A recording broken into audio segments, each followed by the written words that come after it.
हजुरहरूलाई ट्याक्सीको रिजल्ट आयो तर चेक गर्ने तरिका थाहा छैन भनेपछि कसरी चेक गर्ने त भन्ने हजुरलाई ढुकचुक लागेर हुनसक्छ।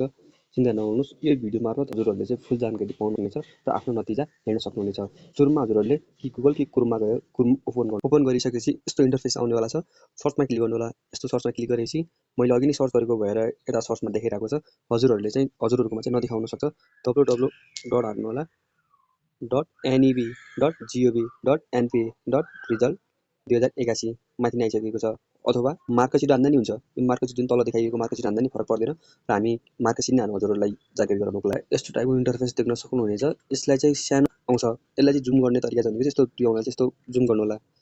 त्यसपछि हजुरहरूले चाहिँ नेपाल टेलिकमको जुन लिङ्क दिएको छ यासी एनटिसी एनइटी एनपी भन्ने लिङ्क छ, यसमा क्लिक गर्नु होला।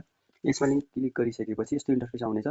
हजुरहरूले चाहिँ यो सिम्पल नम्बरमा चाहिँ हजुरले सिम्पल नम्बर हानेर हजुरको पछाडिको अल्फाबेट के छ त्यो राख्नु होला।